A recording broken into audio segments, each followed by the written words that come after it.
Razorback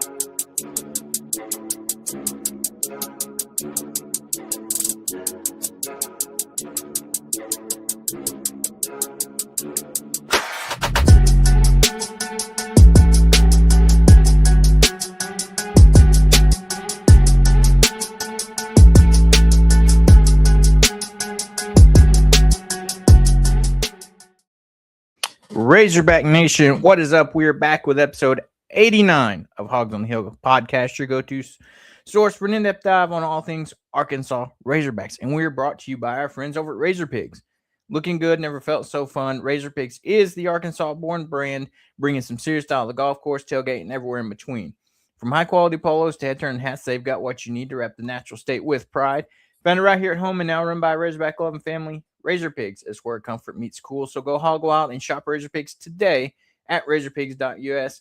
And can't forget our friends over at Scarlet Letter, Arkansas's very own handcrafted spiked seltzer. You can check them out today. And if you are in Northwest Arkansas, check out the Core Brewery Tap Room where you can get Scarlet Letter and all of its various flavors, as well as their new hard teas. And it is March. It is Thursday night. SEC tournament's going on. Selection Sunday is just a few days away. How are we feeling, Zane? Man, this is my favorite time of the year. Being a basketball guy, March Madness is definitely, I love it. We had some games on kind of throughout the day. Right now, watching Florida State take on Duke, 1-point game, so that's a close one. But just excited to kind of see, these teams with kind of everything on the line. You really see teams kind of step up and kind of make these great runs, and you're already seeing that in some of these conference tournaments. So it's a fantastic time of the year, and can't wait to get it rolling. Right. Who needs Christmas and Thanksgiving when you've got March Madness? So the time is here.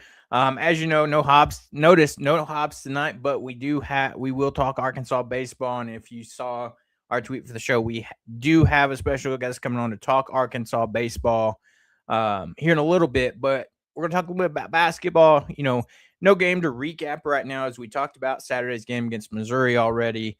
But the SEC tournament is going on. Arkansas will play the late game tomorrow night. Tentative start time 8:30, depending on when the game before it finishes up. But, they will find out their opponent after tonight's late game finishes up between Oklahoma and South Carolina. No, sorry. Oklahoma and Texas A&M. And it's right now you've got Georgia and Ole Miss playing right now. Ole Miss leads this by 4. At one point, we're up nearly 20. So Georgia's made a comeback in this game with 6.5 minutes left in the second half. So, right now, has there been any shockers or surprises for you throughout the SEC tournament so far? Through the SEC tournament, the way Oklahoma handled South Carolina was kind of a shocker to me. I expected Oklahoma to win that. They've kind of been on a good streak here lately, but expected to be a little bit more competitive than that.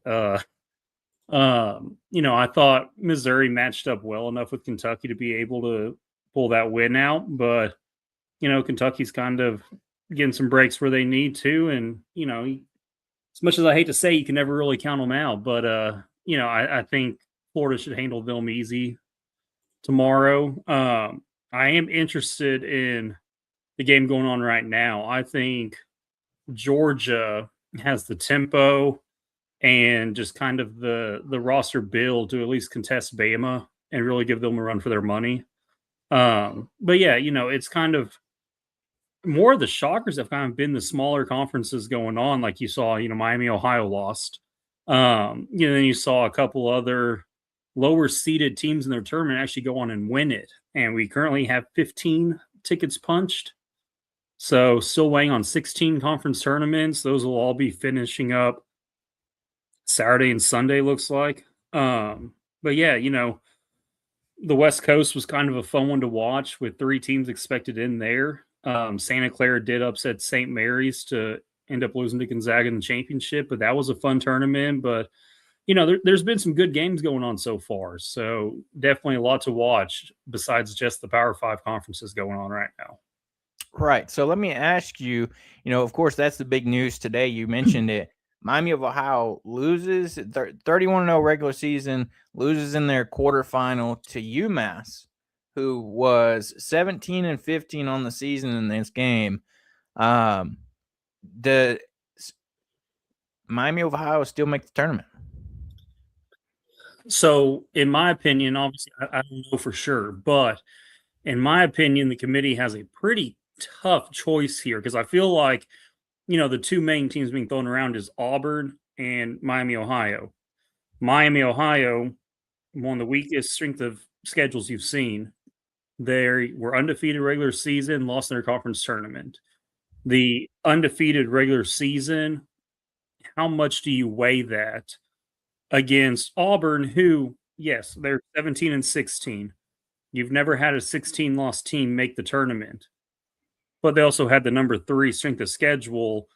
And where I think the committee will put Auburn in instead is if you look more big picture, yes, Auburn was 17-16. Of those 16 losses, 13 of them were quad one. They were 4-13. But for college basketball as a whole, everyone knows January, February, early March, the conference schedule is kind of the meat of the schedule for everyone. But if you want to make November and December with more fun games, more top games, like Arkansas playing the entire Elite Eight, then I almost feel like they reward Auburn for that tough schedule. Because if someone goes in and looks says, hey, we're a above average team, why are we going to go play all these top teams if, yeah, I get you have to win the games you kind of need to win, but Auburn, hey, they loaded up on their non-conference schedule and they weren't really rewarded for it at all, even though, yes, they were 17-16, should have had a better record. So in my opinion, the committee there's looking at your record versus kind of the bigger picture. Hey, do we reward you for playing tough games? Because if I'm the committee and I'm being selfish and want the money for college basketball, I reward Auburn. I make teams want to schedule tougher games in the non-conference, thus making the viewership in November, December better in future seasons. But I'm not exactly sure which way they'll go with that. What about all those people that love to see these Cinderella teams, though? Because that's what you would have to consider Miami of Ohio. Yeah, like Hawgs was, adamant on the previous show about they won't make it out of the opening round, but you never know. And so they're one of those teams that if they do get left out, there's going to be plenty of other teams that could be your Cinderella teams, your teams that kind of make a run, upset somebody, whatever it may be. But I get your point on that is like what do you weigh the most and what does the committee look at as most important? Auburn didn't have as great of a season, but you look at their strength of schedule and like you mentioned, all those quad one games versus, Miami of Ohio had an undefeated regular season, but the argument to who'd they play. So, it's going to be interesting to see which way the committee leans, an undefeated team that got knocked out of their conference tournament. And I think somebody even called that. I forgot where I saw it, but somebody's like, watch UMass knock them out of their conference tournament and what happened. So it's going to be fun to see what the committee leans on this. And I think it'd be an easier choice. I think you're more likely to have seen Miami, Ohio get an at-large bid if they had lost like in their conference championship or even the semifinals, not the quarterfinals. Yeah, exactly. At the quarterfinals, it makes it a little bit difficult. And what Transplant just said, I totally agree that I think you should find a way to get them both in there in the first four or the last four, have them play each other in Dayton, Ohio. That answers a bunch of questions. Right. And maybe help set a precedent for the future. I don't know. But I think that it's tough because you're having to weigh so many factors. And also, as much as you don't really want to look ahead in the future, like teams could change how they approach their scheduling based on kind of what comes of this. Right. So I think it's a lot bigger picture than, Auburn's a better team because they're a power conference team with all the quad one games. It's very tough. And I don't think there's a correct answer or wrong answer. I just think that depending on how you weigh things, it's going to go either way. And I think you can justify either team you can justify leaving out either team. So what I think they'll do is Auburn with Miami, Ohio losing. What I'd like to see is both.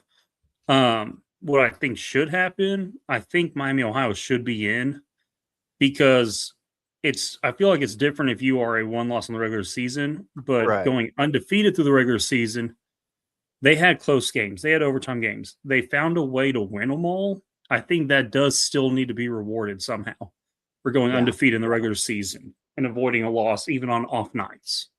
Yeah. And that makes sense.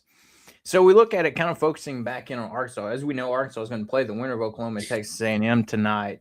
They've got A&M favored by 1.5 is the spread in this game. Looking at these two teams, Arkansas has already seen, of course, in conference play this year. Obviously, Oklahoma on the road early in the season, one of Arkansas's first road wins of conference play. A&M here recently, just a couple weeks ago in Bud Walton. Out of these two teams, if you had to pick one, which one would you rather play again? Tomorrow night. I'd rather play Oklahoma again. Texas A&M has shown that they're not scrappy in a sense, but they can find ways to stay competitive in games. And I think Oklahoma we match up better with kind of a at least neutral site, neutral court. Give me both teams. I think we beat Oklahoma 9 times out of 10, A&M 8 times out of 10. But I think I would rather play Oklahoma, but if I had to guess, A&M by 14 or 15 tonight. So, yeah. And that's the thing is it's like, Oklahoma, the one thing you'd have to, wonder is it's like, surely if you play Oklahoma again, Nigel Pack's not going to be able to do what he did the first time over again, where he, yes. it was like he couldn't miss and was shooting the lights out. I do think that with A&M, one hurt our seeding if we were to lose to them. Whereas, I think with some things, I think there's a chance we could jump up into a 4 seed even if we were to lose. If it's to A&M, just with Texas Tech, they had, I don't know if you saw, they had was Lawan Watts and Christian Anderson both go down today on that glass floor that the Big 12 is playing on. So now I don't know how serious it is, but watching Christian Anderson go down, it looked like he's not going to be 100% next weekend. It looked like his knee kind of buckled on him, and he's going to at least be sore if he plays. I think if you're a 4 or 5 seed and you get matched up with Texas Tech as the 4 or 5, I personally love that. But I do think the negative would be Oklahoma if we were to lose to them. I think you say a 5, but I think A&M, if enough other teams struggle, I think there's still a chance you could jump up into a 4 seed. Just because I think A&M's a better quality opponent than Oklahoma. So I feel like either way could go. I think if you lose the first game, Oklahoma, you're stuck as a 5. A&M, there's still a chance for a 4 seed. So that's just my opinion on it. Yeah. And it's things like that are interesting. And it's like Transpoint Texan said here, Wednesday SEC tournament winners doing well today. OU is playing for an NCAA tournament bid. They could be dangerous or a harder win if we see them on Friday. Yeah, I think, and you saw that with, who was it 3 or 4 years ago? Was it Texas A&M? Made a run all the way to the championship game. And they ended up being like a 1 seed in the NIT because they struggled so much in the regular season. Right, but they still didn't get in. Yes, but you see those teams with their back up against the wall, and it's almost like they do kick it into another gear. So that is something that I would not love with Oklahoma. Yeah. But, I mean, I think either way, I think you're going to be able to pull out a win against either of them. So I'm not overly worried. I'm just trying to nitpick right now. So, yeah, and that's fair. So it's going to be it's like Arkansas. It's one of those things where, I was talking at work today, and you look at it. I think Arkansas has really two options here. It's like, no big deal if you don't win tomorrow. Like, yes, we would love to win. But at the end of the day, Arkansas is still getting in the tournament regardless. Yeah. But then you start thinking, all right, if you win tomorrow, you play well, Acuff looks good. Why not have the mindset of, hey, let's make a run and try to win this thing? Like, And, Cal's not going to come out and actively say, hey, we're going to go out and try and win it. He's going, right. But at the same time, okay, you win tomorrow. Say you get matched up with Bama. There's nothing else you even have to say at that. Right. They want a rematch of that. Acuff better rested. Hopefully that ankle's better. Neutral court against Bama again after a double OT game. Fantastic. Say you pull out that win. Okay, A, it's a rematch against Florida. B, there's not another game anyway, so you might as well go win it. Right. And Cal has done very well in the SEC tournament with Kentucky as well. So, I mean, I think that it wouldn't shock me. Still make a run and try to win this. But yeah, especially if Acuff's like near 100%, then hey, all bets are off the table because who knows what he's able to do when he's healthy? Because we've seen him explode over the last month or two, hobbled even. So it'll be fun to see regardless. So I'm expecting some fun basketball and hopefully all cylinders clicking right now. I agree 100% there. And speaking of Acuff, the big news that came out earlier this week, Acuff is your SEC Freshman of the Year and Player of the Year. So double down on the awards there. I heard some people saying, oh, it should have been Hal from Florida. I've seen comparisons about how Hal was doing all this on an injured ankle. And I'm like, well, did anybody check on and see that Acuff had an injured ankle majority of the season as well? So, people want to find problems with things, but I mean, we as Arkansas fans, just by watching him game in and game out, knows how good he is, and I'm glad he got some recognition. It's like Cal said, like even thinking about and talking about National Player of the Year. Like he's like, I don't know why people aren't talking about him. Look at what he's done this year. He led the league in scoring and assists. And Sean Miller from Texas was very similar as well. Right, and he led right, and he led the SEC in points and assists, and that hadn't been done since Pete Maravich, and everybody knows how long that's been. So it's like, look at what he's doing. Kid is just a baller. Like you said, Sean Miller at Texas, high praise, said, I don't see why he's not being talked about going number one. And so, of course, that's high praise. Everybody, has recognized that, and he got that honor. And then I think he also got the AP Press Player of the Year as well. So lots of accolades for Acuff. And like you said, coming off 9 days rest, Cal came out the other day and said, there's no question he's going to be ready to go. No limitations there.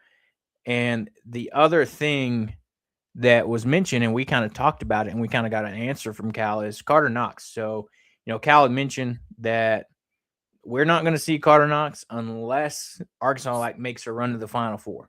He said he's and in not. all honesty, at that point, if we made to the Final Four, don't mess with the chemistry. Let him finish it off. Don't change anything. Because Knox won't even be 100%. He might be good enough to play, but I highly doubt he'll be 100%.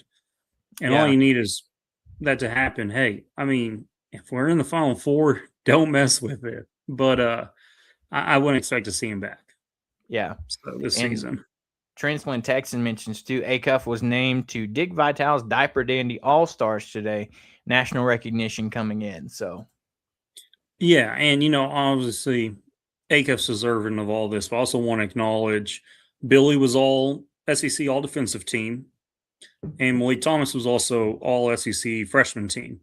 So that's two other Hogs that got some serious recognition as well. So exactly, that's awesome as well. And I think as Hog fans, we're kind of feel cheated a lot in the past by SEC awards. So hey, it's nice to actually see the recognition for a Hog player kind of getting that recognition, not feeling cheated. Right. Man, who knows how many times you can list Hog fans I have can't. felt cheated going back Well, to as far as I can remember. right. Even when you think players of the weeks up until this year, and with Acuff winning so many freshmen of the week, but like the times we've talked about great performances, and they have to slap a whatever of the week on Yeah, there. But exactly. Exactly. It's just almost like, well, there was one, I think last year, the year before, where it was like National Player of the Week or something, but he was co SEC Player of the Week. right. It's like, how do you make that make sense? Forget how that was. But anyway, it's like, yeah, like, I feel like even going back to DMAC and the Heisman, Hog fans have a long history of feeling cheated by awards and recognition, primarily in the SEC. I Right. can't really knock that. I fully agree with a lot of it. Do I think the SEC is out to say, hey, no, we hate Arkansas, you're not getting this? No, I don't think so. But I think that there's bigger programs, bigger support networks sponsoring other teams more so. But it's nice to see this now actually getting that recognition. It's a good little change for Hog fans and much deserved. Agreed 100% there. So, you know, ready to see what's going to happen tomorrow. This game between Ole Miss Georgia is about to wrap up. 37 seconds left in the game. Ole Miss is up by 5, 70 to Yeah, I'm watching that 70 one to now. So 65. So unless miracle happens, they are into that point of foul mode. So we'll see what happens there. But it looks like Ole Miss will be moving on to take on Alabama tomorrow. We already know. We saw earlier today. Kentucky beats Missouri to go on to play Florida. And so, a lot of the scores coming in, we're getting an idea of what the semis are going to look like for the SEC. You had Tennessee winning today to move on and take on Vandy tomorrow. So, a game that they just played less than a week or so ago to finish up the regular season, a rematch once again in Nashville. So, should have a pretty good crowd on hand for that game, especially. yeah, for sure.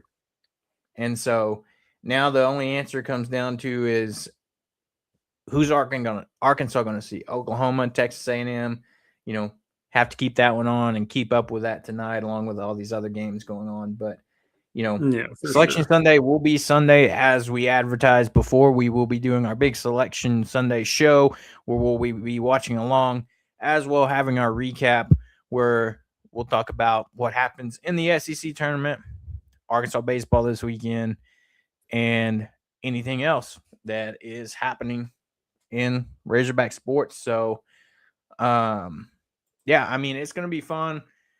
I love March as well, and it's always fun when you have Arkansas there to root for it.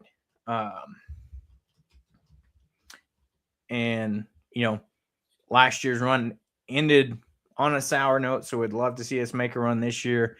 Hopefully, guys can step up. We've talked about how Arkansas has its, struggles with the front court. So, Yeah. hopefully, matchups are in our favor.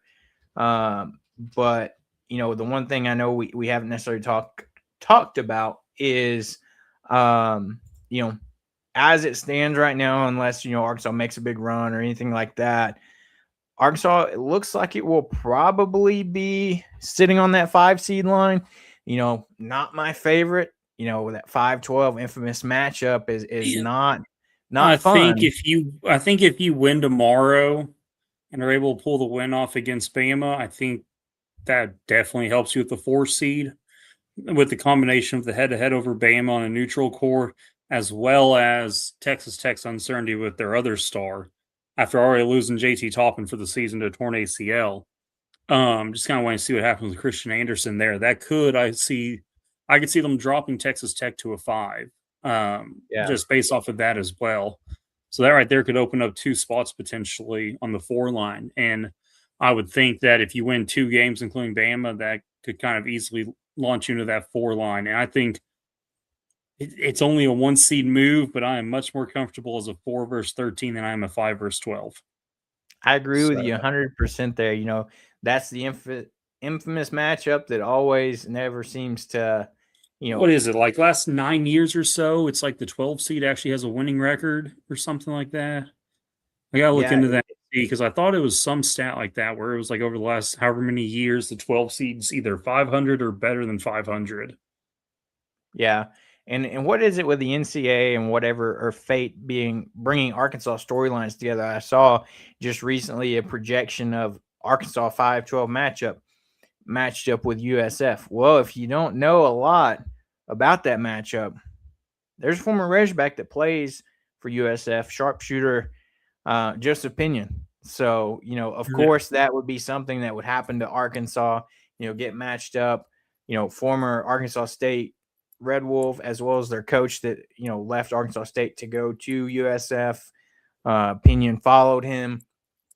And, that would be something very Arkansas to happen, be sitting on that 5-12 line and playing USF. So be prepared. Who knows what might happen? You could have some interesting storylines like that, or Zane said, if we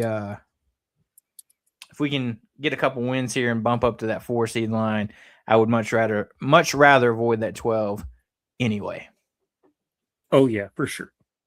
So and transplant. So the 4 and the 5 both are on the same half of the bracket as the 1. The 3 and 6 are the 2 that we would be on the opposite side, down there with the 2 and the 7. Barring no upsets, it would be 1 versus 8, 4, 5. Then the other half would be 3 and 6, 2 and 7. So either a 3 or 6 would keep us away from the 1 seeds an extra round. But most likely the 4 or 5, we wouldn't face the 1 seed until the Sweet 16. So that's kind of what you'd be looking at. Yeah. Transplant Texan said, deep diving the NCAA for the love of a storyline. Exactly. So, can't rule anything out. Pinion decides to hit 8 or 9 threes on us. Yeah. That's what somebody said. Watch them come out and he just be lights out, playing against his home state team, his former team, things like that, even though it's a completely different team other than Brazil. So, but with that, we'll switch from the hardwood to the diamond as Arkansas has a big time matchup coming up this weekend. And to talk a little bit about that with us, we are going to have Matt Grissom of College Baseball Insiders joining us to talk some Arkansas baseball and all things going on the diamond. Matt, welcome in. How's it going? Going well, guys. Enjoyed listening to a little hog ball. I've been so enthralled with college baseball.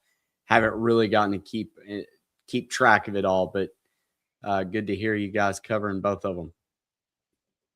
Yeah, so, it is a big time weekend in Fayetteville this weekend. You've got a top 5 matchup. Of course, Mississippi State number 3, Arkansas at 5. Kind of 2 different, trajectories of teams so far. How Mississippi State's played lights out so far this season. Arkansas has its struggles and ups and downs so far with some non-conference matchups and some issues there. Going into this weekend, what are some things you're looking for and expect to see between these 2 teams? Really just pitching staff for both teams. I'm curious to see. McPherson's going to go up against Gackle on that Friday night spot, and that actually, for our projections, is the closest game. We know that it's hard to win at Baum, and Mississippi State comes in 2-8 in their last 10 at Baum Walker. I feel good about the offense as long as you continue to get the production out of Kojal, Helfrich, Aloy, Zach Stewart, who's really coming along. I know Brumball and Pompey really haven't panned out yet. I feel like they could make a turn.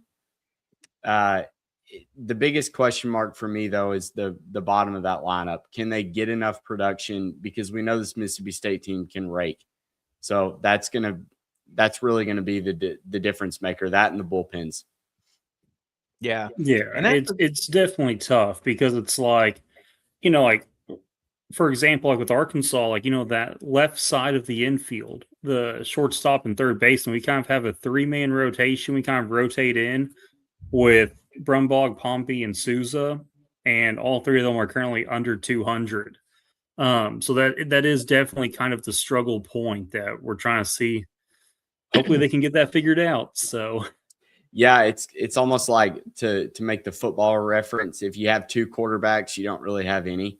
And I feel like that's kind of we should have this solidified by now. We're 17 games in. We need to figure out who's playing short, who's playing third. Those are pretty critical positions. Yeah. And it's like, I've talked to people and it's like, the questions always come up. It's like, when's the last time that you've seen DVH have question marks at shortstop? It's been a long time, the long line of talented shortstops that have just come through Arkansas, most recently Aloy winning the Golden Spikes. You've had Jalen Battles, there's numerous other ones, but it's weird to see that this year. And I think, I was talking to somebody and it's like one of those weird situations where I think Arkansas may have got a little stuck because I'm blanking on the name, but you had the kid from Ball State last year, Ball State, that had committed via the transfer portal to come to Arkansas, was hitting like 400, ends up getting drafted, and then now you're sitting with, you got a talented true freshman as far as his glove for the most part, and then you got a guy from Texas Tech and Pompey that, the talent's there, didn't play a ton last year due to injury. And, you're just really sitting there waiting for it to click and one of those guys to get going. And, that's where we're sitting at. Yeah, I really thought once he hit that home run that he had maybe broken the seal and turned it around. And then he still continued to have really bad at-bats against Stetson, which is worrisome. Because you look up and down, like Noah Sullivan, Ace Reese, who I think has good of a shot as anybody to win the Golden Spikes, their lineup is very dangerous top to bottom. I mean, they're sitting at 152 in weighted runs created, so 52% above average. For reference, Arkansas is at 109. They're seventh in the country. We're 91st. Now, one good thing about Dave Van Horn's teams is you can always anchor it around a great pitching staff. But this team is very reminiscent to me of the 2022 team. And, our transfer portal, our rental players didn't come along until the end of the season. And I think that may kind of be the case here with Micah New, who really, I think he'll be fine.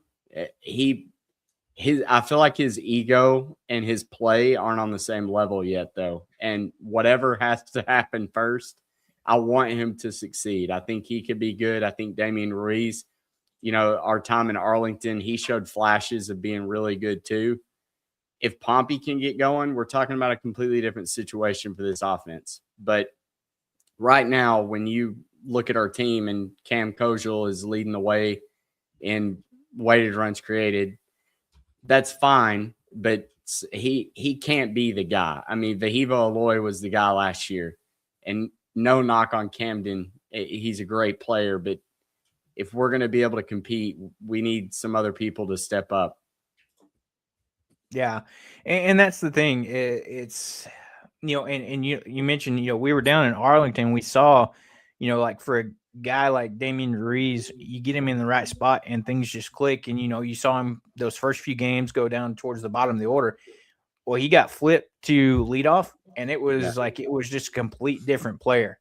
And so that I think that's the part Dave's tinkering and trying to find, like, where's the best spot for these guys to go where we can kind of just get them clicking. Because like you said, if you can get that bottom of the order going, then, this team looks a lot better and has a better chance. But, you mentioned one of the strengths of a Dave Van Horn team being the pitching staff. And, I think that's one thing to talk about is, like, you mentioned Gabe Gatkel going up against McPherson. Gatkel's a guy that I haven't really necessarily figured out yet. Because you saw him last year kind of get the start at, in the rotation. And then by the end of the season, he looked great and was lights out, but was in a closing role. And so everybody's like, all right, this year, coming in his junior season, time for him to step up. Even Dave said, I know he can do it. It's time for him to show us, that what we see from him. And, 2-1 on the season, 2.61 ERA, not terrible, but,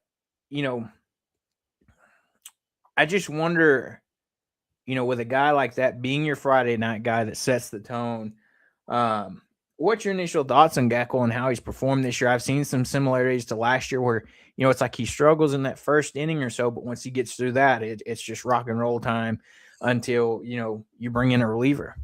Yeah, he is like the full-blown rhythm pitcher. He's got to find that rhythm, and when he's hitting his stride, he's doing great. His ERA, what'd you say it was? High 2.61. So his Sierra, which is skill interactive ERA, a little more predictive stat on just what the pitcher can control, is 2.48.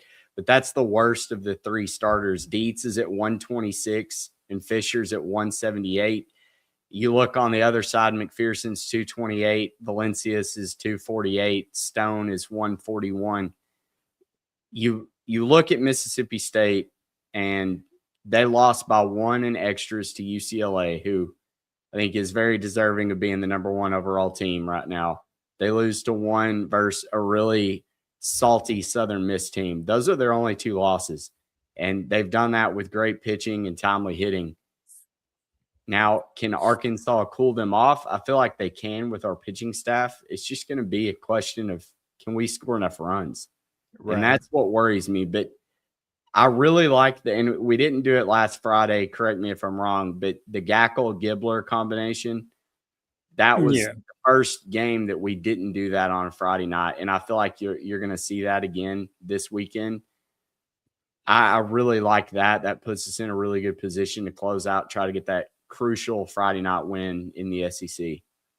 Yeah, and that is right. We didn't pitch Gibbler Friday last week, and I thought the same thing. I was like, this is interesting that, that's what we've done all season up to thus far, and you didn't see that. And the interesting part, a guy like Hunter Dietz, again, going back to Arlington, he didn't have the greatest of starts down there. And, that had some question marks for me. We talked about it on the show. And I think since then, the more innings he got under his belt, he's just continually started to look better and better and just flash that talent that, he has. And that, Dave's talked about, the whole pitching staff and coaches have talked about.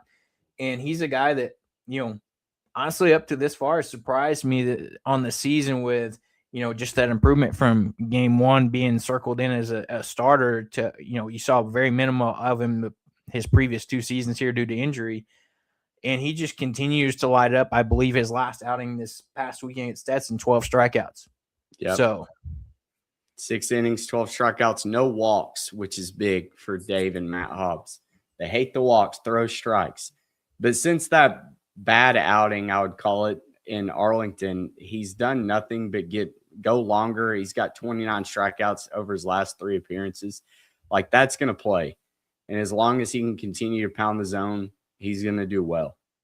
I had really high expectations coming in our Diamond report. We made him the uncut gem of the year, which is the guy that you don't know about that you soon will.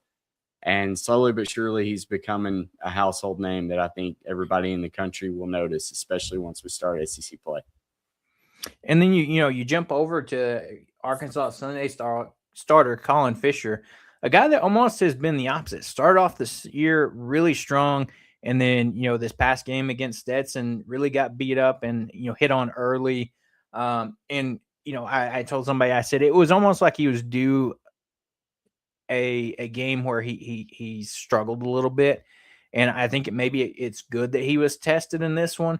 I think he moved up to second in terms of the Arkansas record books of, most innings pitched without an earned run until, of course, you have those home runs that ended that pretty fast. But, almost the opposite storyline for Fisher is, start out really strong. You've had one not great game. So it's like, how does he bounce back from that game? I think he'll be fine. He's probably one of the best Sunday starters in the country. He's not going to kill you with a 100-mile-per-hour fastball, but he does a lot of good things well that I think will trip up a lot of SEC hitters. You look around the country, there's really a lot of question marks for guys on Sunday, so I feel good about having that confident three-headed monster of a rotation. Plus the bullpen. I mean, there's guys from freshmen like Brissy and Lee and Steele Eves, guys that have just come along and have pitched really well. I've been really impressed with Eves in all of his outings. He's just a grinder, man. He'll throw strikes and get outs, and that's all you need. Yeah, a guy that surprised me this year, and is one of my favorites to watch, not just because you know it's the combination of the look, the warm up song, just how he pitches is a transfer. Ethan McAvane from Vandy. You know, you see him come out with a big handlebar mustache, coming out to Nickelback. Burn to the ground by Nickelback. Yeah. Exactly. And then, it's like they, several commentators just said he looks just like a pitcher's pitcher. Big body, big arm. And I could see him morphing into a key closer role for Arkansas this year. Yeah, I can too. I mean, you don't earn 33, be a big lefty for nothing. So Hobbs and Van Horn saw something in him that they believe in. So I get why everybody in Arkansas, I feel like, is like, oh, this is the worst Arkansas team in years. The game has passed Dave. Like, for one, and I'm not going to just sunshine pump all things Arkansas, but Stetson's not a bad school. Like, these are guys that just weren't talented enough to make it to Florida, Florida State, Georgia. They wound up at Stetson. I mean, they showed that this past weekend on the broadcast. There was, I think, 5 guys playing for them who came from Alabama and Georgia alone. Yeah.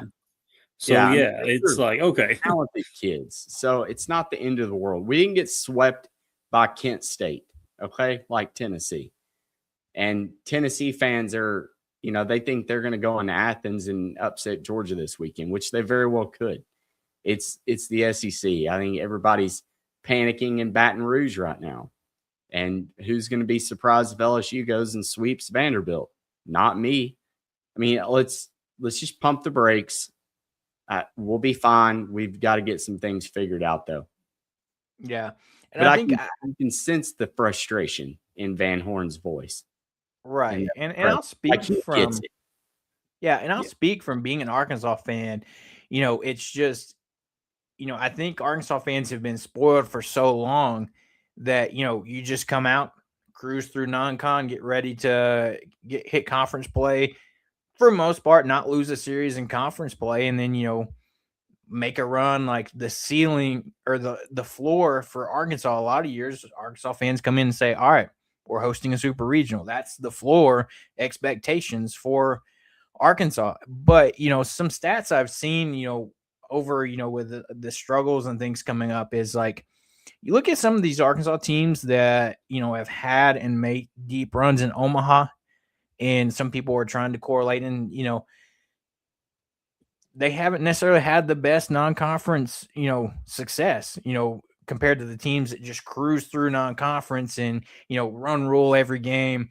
The teams that have been, I guess, quote unquote, battle tested and it had to work through some things in non-conference and, get into conference play and make runs. So, I wonder if that's something that you're looking at this team. They're trying to figure it out. They're being battle tested.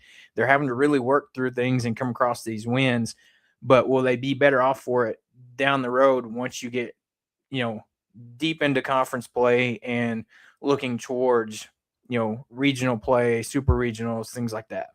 Yeah, I mean, you look at Arkansas's schedule, I think there's really only one bad loss, and that was the Friday night against UT Arlington. Outside of that, I mean, Arkansas State looks really good. TCU, they were a totally different team than what they are today with all the injuries. That was not a good loss because I don't believe in those, but that was an excusable loss. And then the 2 against Stetson. I mean, it's Monday. You're probably looking ahead. You're ready to just get over with this 4-game series. I don't know. I feel like it was cold up in Fayetteville Monday, but there's still a lot of games left and a lot that this team has to prove. I'm not ready to write them off yet as not being an Omaha team. You look at their SEC schedule, it's pretty favorable. You get to avoid Texas, LSU. I think they'll be just fine. Now, this weekend is going to tell us a lot. I think we win 2 out of 3. I'm not going to be surprised if Mississippi State takes 2 out of 3. They are a very good team. They're top 3 for a reason. But I don't think we've seen this team play to even half of their potential. And that is promising moving forward. Yeah, and I think the thing too, it's interesting to see, and this has been the storyline for Arkansas. I can't tell you how many years when Arkansas struggles, especially at the plate. What's the first thing that comes out of an Arkansas fan's mouth? Fire Nate Thompson. Yep. And it's crazy to me. That shows you just how much. I think that shows you a couple things. It's like how much the fan base loves this team, but also how almost bipolar a fan base can be as well. Yeah. Yeah, it's like they love them and then they love to hate them. Yeah. And I mean, we're set to have, it should be a nice weekend here in Fayetteville. Tomorrow, 76 is the high, 82 for Saturday. A little bit chillier on Sunday with 65, but, it should be a nice weekend for Arkansas baseball. That weather is still up and down a little bit. It was a little chilly today. But, going in tomorrow, should be no rain. Should be some nice weather at the ballpark. But, yeah, I'm excited for this series. Like you said, it's going to answer a lot of questions. Hopefully, like you said, Dave was frustrated after last weekend. Hopefully we get some maybe solidification of this lineup, especially on that left side of the infield. You have a talented guy like Souza that you got to fit in somewhere. And if you can get shortstop solidified and that bottom of the order going, you're going to be in a much better spot. So, and pitching's not an issue because you don't have to worry about that Monday game and throwing guys off. I mean, if somebody starts to struggle, he's going to have a quick trigger and get them and get somebody else in there, which is good. I mean, that's what you want. It's what you've grown to expect out of Arkansas. We are spoiled. We've had very, very good pitching staffs, and this is another season of that. So lean into it. Yeah, I mean, and you saw that in the Monday game against Stetson. You started to Kramer. Dave saw enough, pulled him quickly. Didn't make it through the first inning. So, Dave's not afraid to pull a guy pretty quick, like you said. So, well, hey, we appreciate you taking the time to join us and talk some Arkansas baseball. For anybody that, may not know, let them know where they can find you at and your content over at, College Baseball and Insiders. Yeah, it's the website's collegebaseballinsiders.com. And then I'm at Grissom on Twitter. Follow me along for random college baseball content. Yeah. So again, appreciate it. Hopefully we'll get to see you in Fayetteville sometime soon. But yeah, again, so I'm excited for another great weekend of Arkansas baseball, and you're more than welcome on the show anytime. So we'll see you whenever we have you come on again. All right. Sounds good. Hopefully a winning weekend for both things, baseball and basketball. Let's just keep going through hoops. Take on Florida, Get that rematch in the championship. There we go. That's what I like to hear. But Matt Grissom of College Baseball Insiders. Thank you, Matt. We'll see you around. See ya. That was Matt Grissom of College Baseball Insiders talking a little bit Arkansas baseball and Mississippi State coming up this weekend. So great stuff from Matt. Like you mentioned, we were down there together. We saw him down in Arlington, for that opening weekend. So, I'll be interested to see what happens this weekend. I know, Zane, our residential stat expert, has got, our baseball stats, and, it's crazy to see, like, you look at the stats for this team, across the board comparative to last year's. Almost identical. Some categories a little bit higher than others. But, that just shows you how much college baseball changes from year to year. And the teams. We had, you have the almost exact same stats and hits and, all across all those different categories as last year. But you have a few more losses than you did last year as well. Yeah, I mean, looking at it, the big thing that kind of stands out to me is at the plate. I mean, you've struck out 31 times more through 17 games. So, I mean, you're looking at so far on this season 147 strikeouts, whereas last year 116. Also, you're at 16 errors through 17 games, whereas you're at 6 at this point last season. And that's, again, I think, kind of left side of the infield. Souza, Pompey, and Brumbaugh have combined for 9 of those 16 errors. So that's one where, hey, you got to just slow down, let the game come to you. It's just one of those that, I believe Van Horn will get it all ironed out.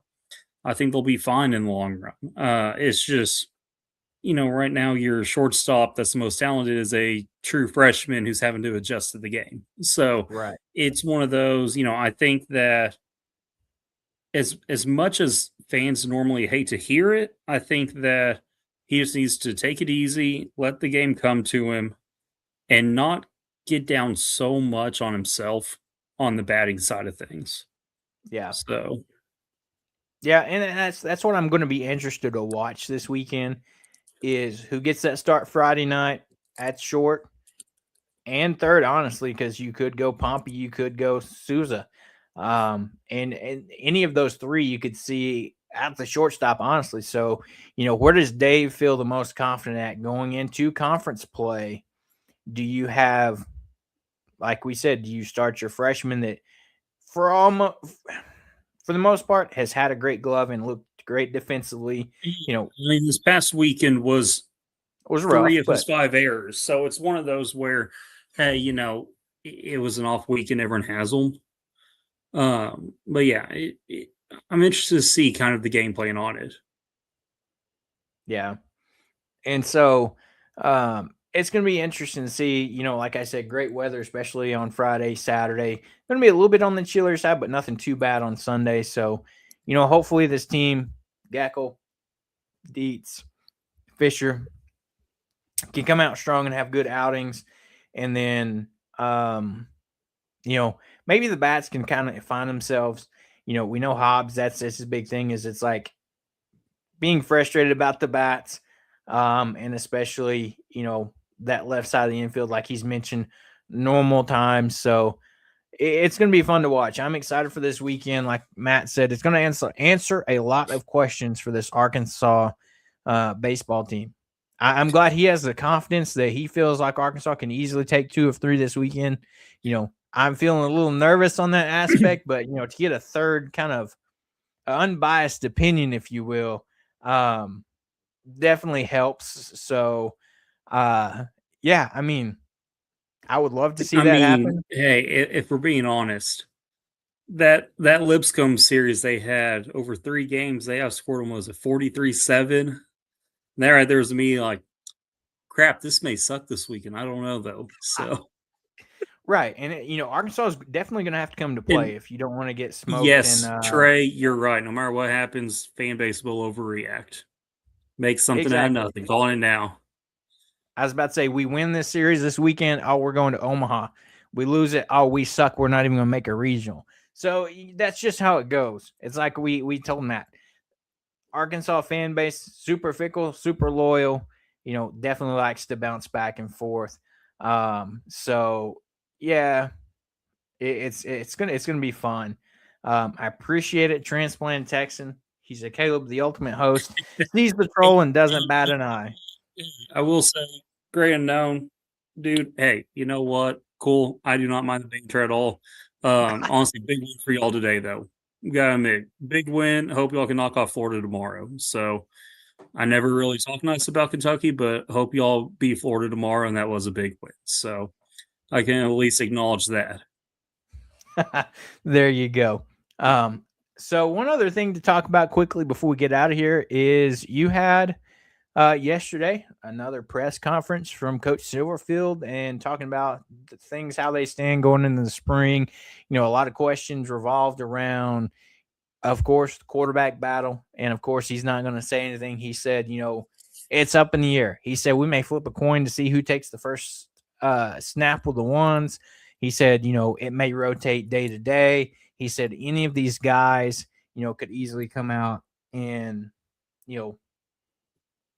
run with the ones, get that start. But I think that's the one big thing Arkansas fans are wanting to kind of try to get as much insight on that they can is that quarterback battle. But he did give us some injury updates as freshman punter Connor Smith will not be participating in the spring. Had an injury, didn't necessarily super specify. He said there's several other guys that they're kind of wait and see on at the moment, that they're having some check-ins and follow-up with doctors and things like that. And I know transplant, he said a quarterback competition, what a concept.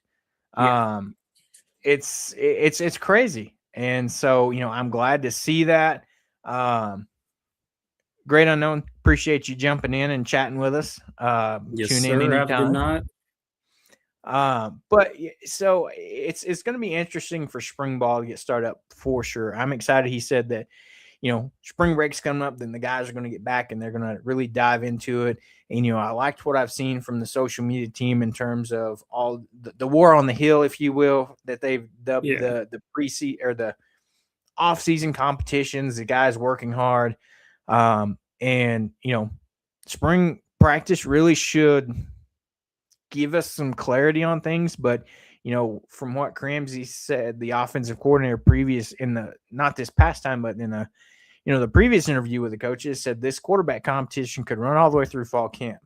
A lot of people would like to have it wrapped up by end of spring ball, but that might not necessarily be the case, especially for year one. You've got two guys that, for the most part on level competition, you might have AJ that has a little leg up in playbook wise, but, two guys, new head coach of the program, not ruling out the other guys on the roster, but AJ and KJ are the two that's really being talked about. But, anything specific that I didn't hint that you took out of Silverfield's press conference leading up to not spring necessarily ball? that, more so kind of piggybacking what Matt said earlier. When you have two quarterbacks, you really have none. So I think that's really why, you kind of want the fans, or as the fans, you really want to, kind of figure out who that quarterback's going to be.